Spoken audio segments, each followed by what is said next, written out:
Welcome back to the Untitled RPG Devlog. This is episode 3. In this episode, I'm going to go over the past 2 weeks of work on the game and also share some longer term plans as to what we're working towards. The first new thing is in the art department.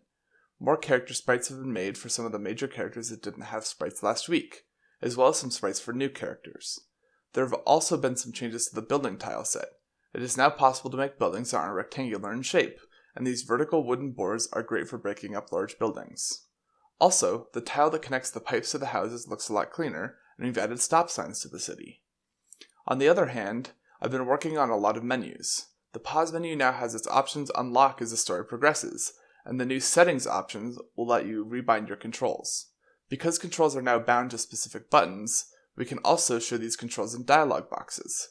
This will help make tutorials a lot easier to follow for newer players, since they'll be told the exact button they need to press for their specific key bindings.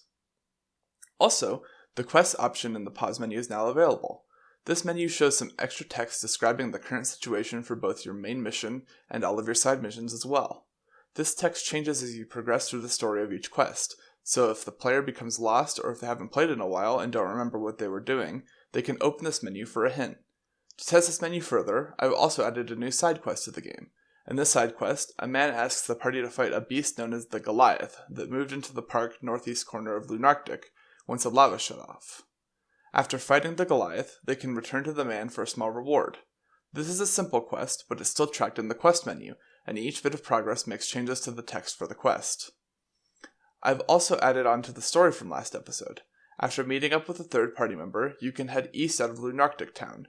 The third party member will open the entrance to the bandit hideout for you, but the party is stopped by a self-styled superhero calling himself Wing.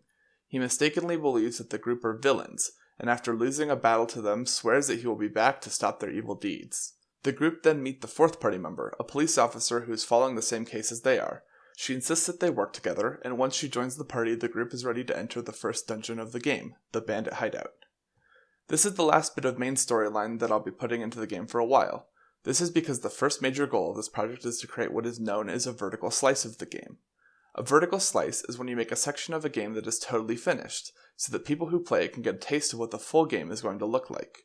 The vertical slice I'm planning goes from the very beginning of the game until the end of the first dungeon. While it might seem like we're close to being able to design the first dungeon and be done with this vertical slice, there's still a lot of stuff missing. For art, the Land of the Dead is still almost entirely unfinished. The cliffs look terrible because I drew them in like 5 minutes, and the houses could use furniture and other additional bits to make each one feel unique.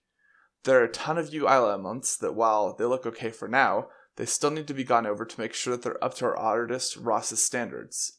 Plus, if we're going to fill out all the Lunarctic town with characters the player can interact with, we're going to need a lot more character sprites. For code, the player will need a shop to buy and sell items. I need to add a party menu where the player can view the status and equipment of their party members, move around spells, and examine their stats. Players can still equip items regardless of their level, and items in the bank, chest, and inventory can't be moved around, something I think is important for helping players stay organized. Finally, we need to add some more side content to the game, like quests, optional battles, and potentially minigames. We'll also need to fill out all the empty plots in Lunarctic town, polish up the terrain in some of the surrounding areas of the game, design the first dungeon itself, and more. If we're going to be showing this vertical slice to others, we'll also need to set up a proper title screen as well. Finally, we need to look into music and sound effects to bring the game to life. It may be a lot of work, but the benefits of doing this are many. First of all, we'll have a polished and playable demo of the game that can be put on early access or set like Kickstarter for funding, or it could be released to the community for free to find bugs and make suggestions. It would also be useful to understand how players will experience the final game. Anyway, that's it for this episode. I felt like it was a good time to talk about our plans for the game, since even though rebindable controls in the quest log aren't the most exciting things to see, they still took quite a while to create.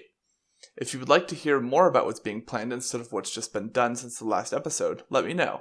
I'm open to sharing more about the planning process if that interests people. If it was boring and you hated it, let me know too. Either way, if you want to keep following the progress of this game, I'd appreciate a subscription. That's about it, and have a great day.